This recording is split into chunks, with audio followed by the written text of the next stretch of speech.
सुप्रभात, नमस्कार, good morning. जसी टेक में आप सबका हार्दिक स्वागत है। 10 अप्रैल 2026, 10 अप्रैल 2026 शुक्र है, शुक्रवार है। Thank God it's a Friday today. और दोस्तों, सबसे पहले बड़ी न्यूज़ जो हैं, जो मार्केट को इम्पैक्ट कर सकती हैं, उन पर करूंगा चर्चा। यूएस ईरान की तो न्यूज़ जो है ही, लेकिन व्लादिमीर पुतिन साहब, रशियन प्रेसिडेंट ने अनाउंस किया है Orthodox Easter cease fire with Ukraine. ये सीज फायर शाम 4 बजे यानी कि जीएमटी 1 पीएम से 11 अप्रैल को 12 अप्रैल तक के लिए किया गया है, क्योंकि उस दिन ऑर्थोडॉक्स फीस्ट ऑफ ईस्टर होगा। उन्होंने उम्मीद जताई है कि कीव यानी कि यूक्रेन है, वो भी इसको पॉजिटिवली रिस्पॉन्ड करेंगे। उम्मीद करता हूं कि ये जो, चाहे इसको छोटा सा सीज फायर है, 2 दिन 1 दिन का सीज फायर है, ये आगे भी बढ़ता चला जाएगा, तो उससे सबको लाभ होना चाहिए। क्या एक अच्छी शुरुआत की तरफ बढ़ रहा है रशिया और यूक्रेन? शायद एक अच्छी शुरुआत की तरफ ऐसा कह सकते हैं। दूसरी तरफ क्या खबरें आई? नेतन्याहू साहब ने भी कहा कि ठीक है, लेबनान से भी बातचीत की जा सकती है। इससे पहले आप लोगों को मालूम है कि इजराइल ने कहा था कि हम पाकिस्तान के ऊपर ट्रस्ट नहीं कर सकते, और इवन यूएस से भी ऐसी खबरें आ रही थी कि भाई पाकिस्तान कोई मीडिएटर नहीं, Pakistan is just facilitator. Pakistan सिर्फ फैसिलिटेट कर रहा है कि जो भी हमारी बातचीत है उसको। और कल ईरान के जो एम्बेसडर टू पाकिस्तान है, उन्होंने एक ट्वीट किया कि भाई आज जो हमारा दल है, जो बातचीत करने वाला दल है, वो ईरान से इस्लामाबाद आ रहा है। लेकिन उन्होंने तुरंत उस ट्वीट को डिलीट कर दिया। अब उसका क्या डिप्लोमेटिक फॉल आउट था, क्या कारण था, वो उसके बारे में बहुत चर्चाएं चल रही हैं। वहीं ऐसा उम्मीद जता रहे हैं कि जेडी वैंस जो हैं यूएस वाइस प्रेसिडेंट है, वो भी इस्लामाबाद आ रहे हैं और नेगोशिएशंस आगे बढ़ने वाली हैं। इस समय की अगर मैं WTI क्रूड ऑयल की सिचुएशन देखूं, तो क्रूड ऑयल $100 के नीचे, लगभग 99.17 99.1517 USD पर बैरल के आसपास घूम रहा है। और वॉलेटिलिटी अभी भी है, इसमें तो कोई शक है ही नहीं। कल सेंसेक्स की एक्सपायरी थी इंडियन मार्केट में, और कल ही कुछ इंपॉर्टेंट नतीजे भी आने थे। सबसे बड़ा नतीजा कल आना था वो था टाटा कंसल्टेंसी सर्विसेज का, जिसने कि, चाहे ये कहिए कि रुपए के कमज़ोर होने का फ़ायदा रिजल्ट्स को दिख रहा हो, लेकिन profit 12% year on year rise हुआ है, 13,718 करोड़ तक पहुंचा है। और कंपनी ने 31 रुपए पर शेयर डिविडेंड भी डिक्लेयर किया है। अब आज किस तरह से मार्केट चल सकती है, उस पर चर्चा करेंगे, लेकिन सबसे पहले देखते हैं कि एफआईआई और डीआईआई कल क्या करके गए हैं। एफआईआई कल 1711 करोड़, सिर्फ 1711 करोड़ के नेट सेल में बैठे हुए दिखाई पड़ रहे हैं। कुछ लोग कहेंगे साहब वॉल्यूम्स बड़े कम हुए। भाई एक चीज याद रखिएगा, वॉल्यूम्स कल कम नहीं हुए। कल 15,746 करोड़ का बाय किया एफआईआई ने, और उसके खिलाफ 17,457 करोड़ का सेल किया है। वो डिफरेंस बिटवीन जो है बोथ बाय एंड सेल, वो 1711 करोड़ का, इसलिए उसको नेट सेल कहते हैं। ऐसे ही डीआईआई जो हैं, उन्होंने 955.90, लगभग 956 करोड़, 956 करोड़ का कैश में नेट बाय किया है। अगर एफआईआई के डेरिवेटिव्स के स्टैटिस्टिक्स की बात करें, तो कल एफआईआई ने बैंक निफ्टी के फ्यूचर्स को बेचा है, फिन निफ्टी के फ्यूचर्स को भी बेचा है, मिड कैप निफ्टी के फ्यूचर्स को भी बेचा है। हाँ, निफ्टी 50 के फ्यूचर्स यानी benchmark Indian stock market index के फ्यूचर्स को वो खरीद कर या बाय कर गए दिखाई पड़ रहे हैं। Let's now go to Nifty 50 and see कि क्या लेवल्स रह सकते हैं। कल हमारी क्लोजिंग हुई 23,775 पर, 23,775। कल हमने देखा कि 23,900 23,900 एक बड़ा रेजिस्टेंस बन के खड़ा हो गया था। वही 23,900 920 के करीब का एक जोन है, अगर हम उसको काट देते हैं तो अपसाइड का रुख हमारे लिए क्लैरिटी मिल जाएगी। 23,920 22 का मेरा एक लेवल है।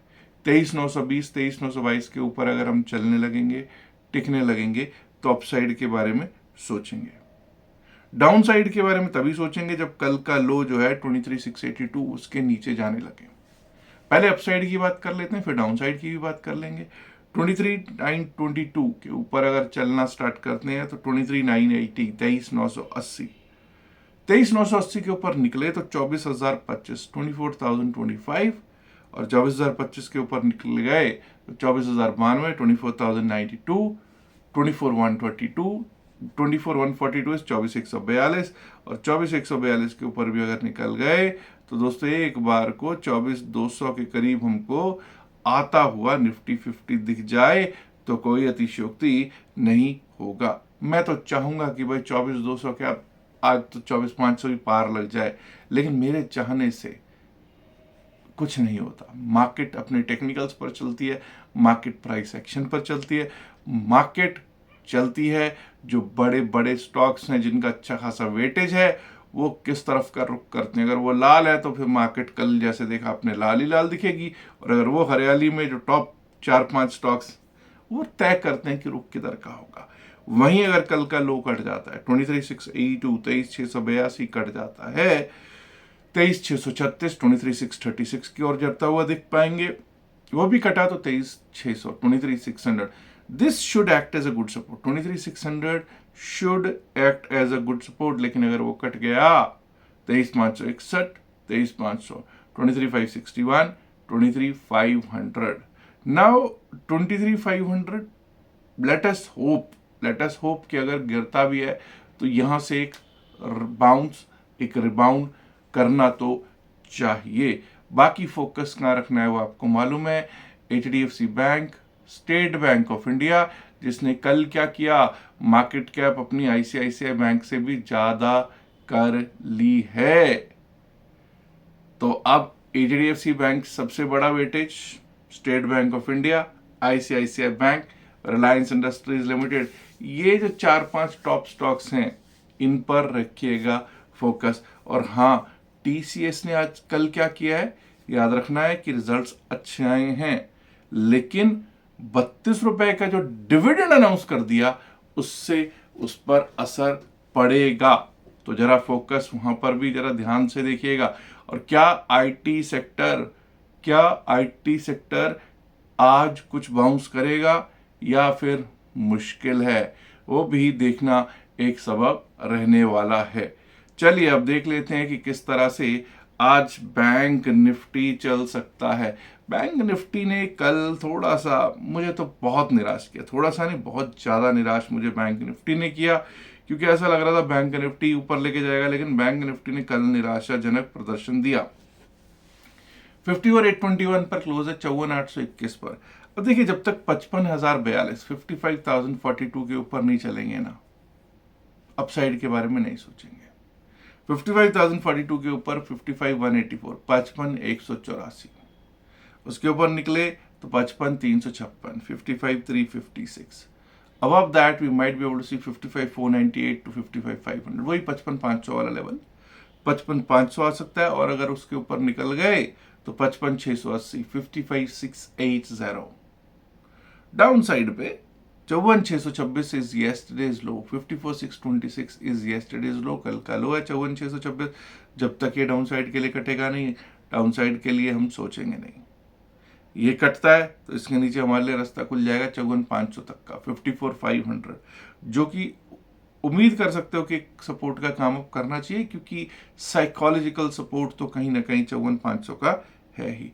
अगर वो टूट जाता है 54,383 54,383, below that we might be able to see 54,251 54,251, और अगर वो भी टूटता है तो 54,084 54,084। अब कल दोस्तों अगर आपको याद हो तो मैंने कहा था भाई Nifty midcap fin Nifty के ना लेवल्स हम लास्ट के 10 दिन में दिया करेंगे, नहीं तो नहीं देंगे, लेकिन उस पर काफी हल्ला हुआ है, अरे नहीं साहब ये तो जरूर देने देने हैं। तो चलिए कोई बात नहीं, निफ्टी मिड कैप सेंसेक्स और फिन निफ्टी पर भी बातचीत कर लेते हैं। लेकिन उससे पहले मैं आपको बता देना चाहता हूं कि आप डिस्क्रिप्शन में पिन मैसेज वीडियो में दिए गए लिंक से हमारा टेलीग्राम चैनल ज्वाइन कर सकते हैं। वहीं एक और लिंक दे रखा है डेल्टा एक्सचेंज का। डेल्टा एक्सचेंज में भी आप हमारे लिंक से अपना अकाउंट खोल सकते हैं और लाभ प्राप्त कर सकते हैं 2 दिन की फ्री क्लास का। ऑल्सो हमारे व्हाट्सएप ग्रुप में जो क्रिप्टो चैंप्स ग्रुप है, क्रिप्टो करेंसी के लिए जो हमने ग्रुप बना रखा है, उसमें जुड़ने का भी आपको चांस मिल सकता है। तो आज ही अपना डेल्टा एक्सचेंज में हमारे लिंक से अकाउंट खोलिए और स्क्रीनशॉट व्हाट्सएप नंबर जो वहां दे रखा है उस पर शेयर कीजिए। चलिए दोस्तों अब देखते हैं कि किस तरह से निफ्टी मिड कैप जो कल कुछ डिफरेंट तरीके से चल रहा था, औरों से डिफरेंट चला है कल ये, निफ्टी मिड सिलेक्ट पर बातचीत कर लेते हैं। निफ्टी मिड सिलेक्ट कल की अगर बात करोगे ना, निफ्टी मिड सिलेक्ट ने परसों का अपना लो नहीं तोड़ा। पहली बात तो परसों का अपना लो नहीं तोड़ा, ये जहां पे ओपनिंग हुई थी कल उसके आसपास ही ये क्लोज हुआ है और परसों के क्लोज से सिर्फ 12 पॉइंट नीचे क्लोज हुआ है। 13207 पर ये क्लोज होता हुआ दिखाई दिया है। तो इसमें अभी भी ऐसा नहीं कह सकते कि भाई इसमें कमजोरी आ गई, नहीं नहीं भाई नहीं। हाँ स्पिनिंग टॉप कैंडल जरूर बनी है डेली टाइम फ्रेम पे, बट यहां से अगर ये अपसाइड का रुख देना शुरू कर गई तो बहुत शानदार रुख देगी। बट लेवल टू लेवल बात कर लेते हैं। 13293 13293 कल का हाई है, उसके ऊपर अगर चलते हैं टिकते हैं अपसाइड के बारे में तभी सोचेंगे।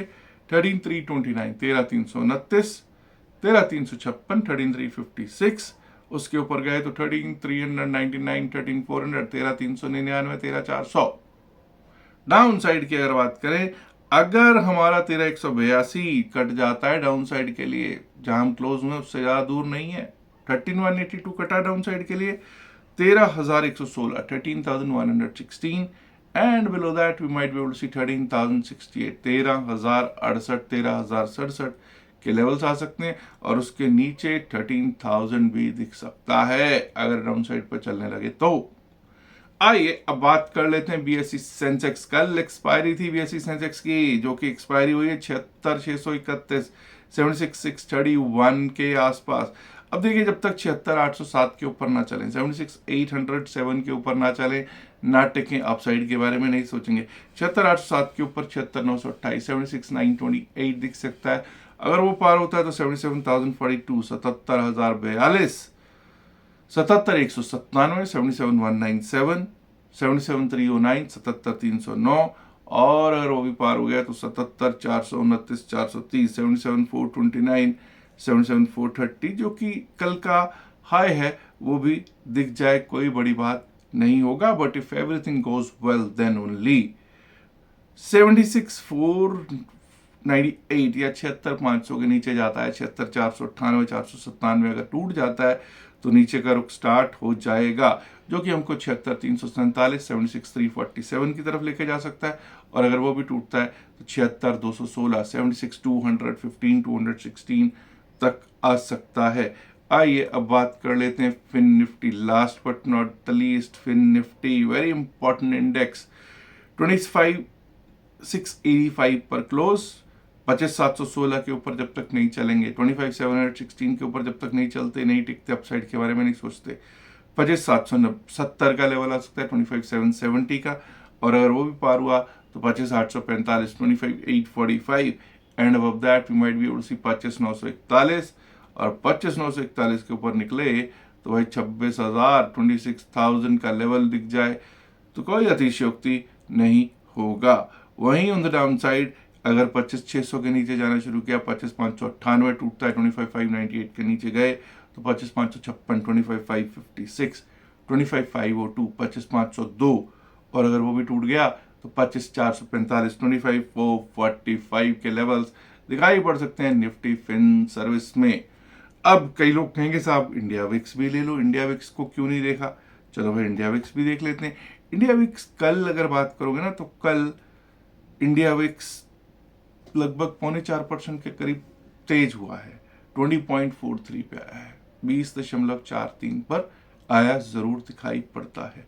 लेकिन अगर जिस तरह से शांति होती जा रही है, अगर ऐसी शांति होती जाती है, तो ये भी थोड़ा शांत होता जाएगा।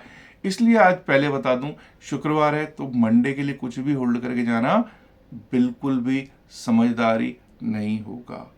आज के आज में सौदा काट के जाओ ना, क्यों टेंशन लेके जाना, क्यों 3 रात 2 दिन का प्रीमियम मीटिंग का टेंशन लेना, क्यों 3 रात 2 दिन स्ट्रेस पैकेज होल्ड करके जाना। 3 रात 2 दिन के लिए टूर पैकेज लेके कहीं गोवा घूमने जाओ, कहीं शिमला घूमने जाओ, ठीक है ना। तो स्ट्रेस पैकेज नहीं लेना, होल्ड नहीं करके जाने का बेहतर रहेगा।